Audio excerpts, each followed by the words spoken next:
So,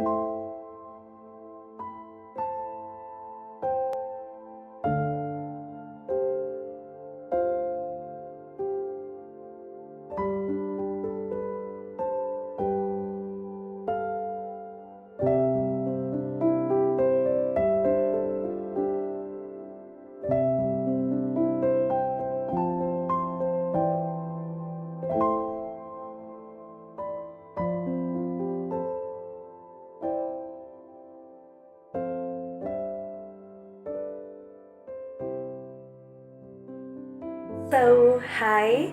Right now, I'm going to talk about the support you can give to a woman who is undergoing pregnancy sickness or severe morning sickness, or call it hyperemesis. But before that, I just want to say that in my previous video, I appreciated everyone and really feel appreciated. I would not have mentioned all the names. I have a friend of mine that I just found in Facebook called Lulu, who I just reached out to, and she passed through the same situation and she really encouraged me. I've not mentioned my other prayer people in church, like my team who are praying for me, Leah, Jedida, and others. I just want you to know that if you said a prayer for me that time, if you checked on me, may just the good God bless you so much. Only that I couldn't just exhaust the list, but I just appreciate that this journey wouldn't have come to this time without your help. So regarding the kind of support you should give a woman who is undergoing hyperemesis, basically is more on the don'ts than the do's, because most of the time we just speak without really knowing exactly what to say. So I would opt that you just listen. The highest level of support you can give to somebody who is suffering from hyperemesis is just listen, because sometimes you just feel like venting. I have not eaten for a day or 2 or 3. I can only keep water down, or I can't even keep water down. I'm hungry, at the same time I can't eat. I wish this journey can be over. Please just listen. Sometimes a person who is so sick, with vomiting, with nausea, with a lot of saliva, they just need someone to just listen to them. And I'll just tell you that this is what really helped me, especially with my friend Lucy and my sister Elle. They'll just listen. So I'll tell you, just listen to this person, let them just tell you. And when they're done telling you, ask them, what do you think I can do? Another thing on the don't be quick to dismiss. In fact, somebody who is sick with hyperemesis, they want validation. They want somebody to validate how they are feeling. Yes, everyone gets expectant. Some, within a week or so, they are not able to eat this or that. They're not feeling themselves. They're not feeling the appetite. But somebody who is having excess morning sickness or pregnancy sickness doesn't want you to compare what they are going through with anyone else, because it's not exactly that. And to them, they feel this is not exactly what I'm going through. So don't be quick to tell them, hata fulani alikuwa hivo, hakuwa nakula skuma, and this person is not eating anything. Even when they are eating out of obligation. I know I have a baby, let me try to bite this ugali, let me try this black tea, let me just try eating this apple because of this baby, but given a choice, I will just not eat. So don't compare them. Don't just tell them fulani alikuwa nakunywa ginger. In hyperemesis, when you are excessively sick, even these gingers don't help. Like for my case, even this ginger, I couldn't stand the smell. So it's not everyone that can be able to get a solution of what somebody else did, especially if they did not have the excess sickness, the pregnancy sickness. I'll just say that what you need to do to a person who is suffering from hyperemesis, just be there. Just know what you can say to them. Ask them, what would you want me to do? Then another thing you can do, run errands for them. maybe they have a child. Some people, maybe they have not spaced their child, they are not lucky enough to have spaced their child, or maybe they didn't know they would get sick, so they just found themselves. For my case, it was a little bit better because I had a child. I could sit down and explain to them that I am sick. But sometimes somebody is having a 2-year-old, a 3-year-old, a 1-year-old. You can take up the child and stay with them for a while, for the mama to just sleep or just rest.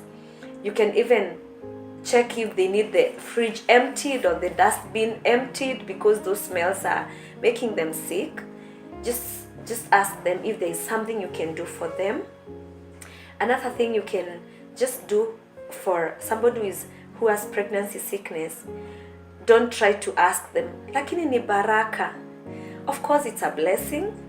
Everyone loves that baby that is coming so much. You love that baby, but the journey is not pleasant to everyone, because somebody can tell you, ebu shukuru, kuna wenye hawana watoto. This person is not sick, this person is not complaining because they are overlooking the blessing.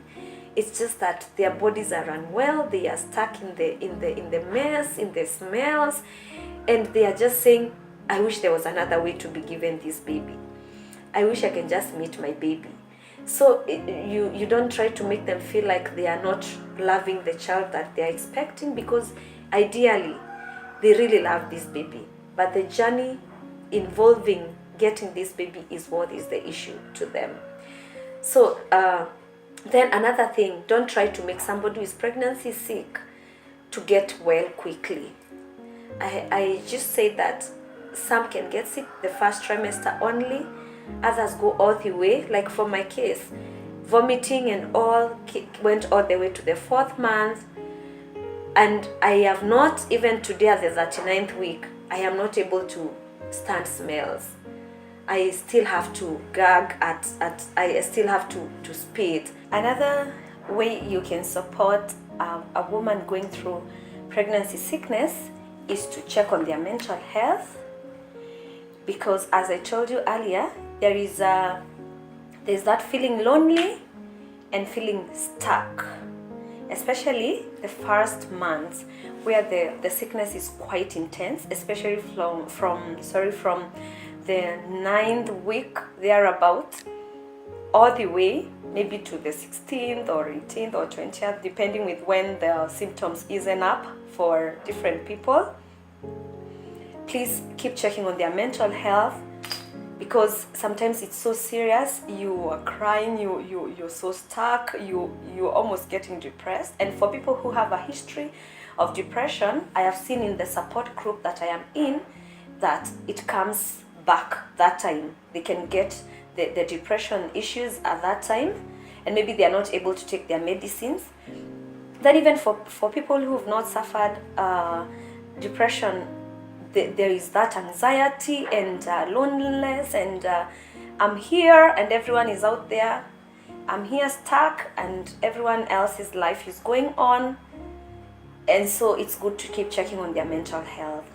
Another thing that you can do, or that you shouldn't do actually, don't try to tell them umebakisha tu miezi tatu.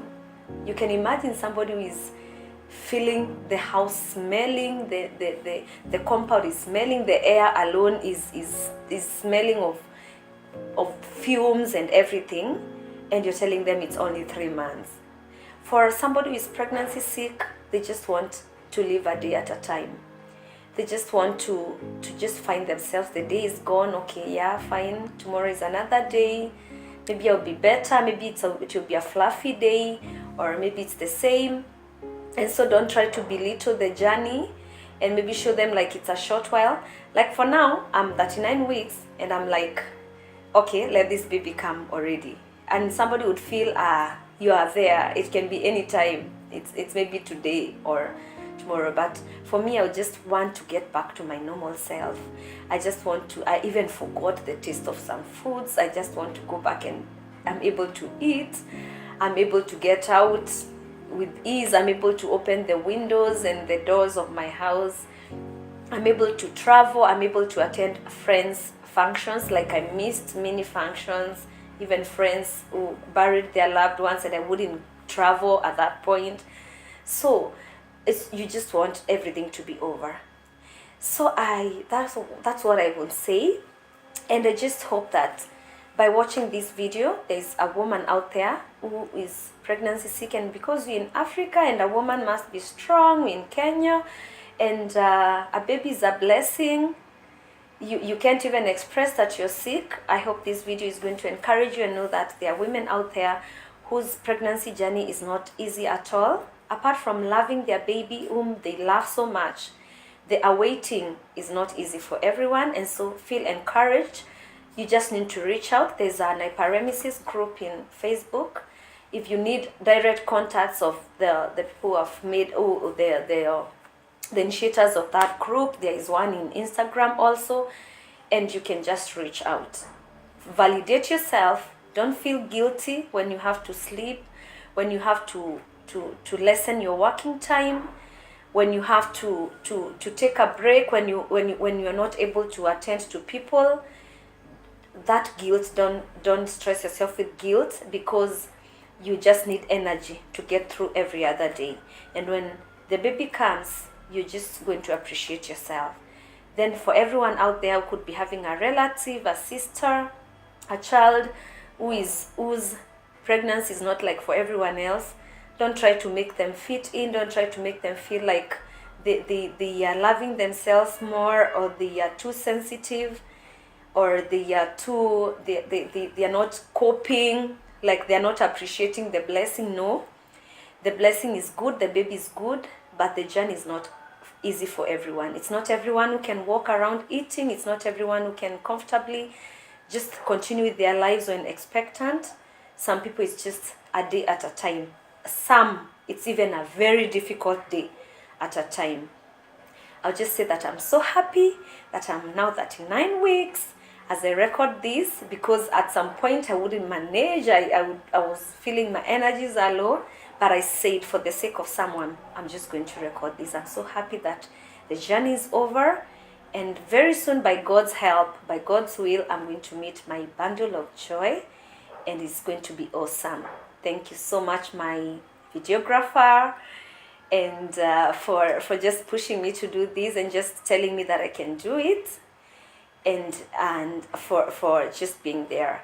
Thank you, and I'll see you with more videos, maybe on baby, maybe on something, but for this one, thank you so much.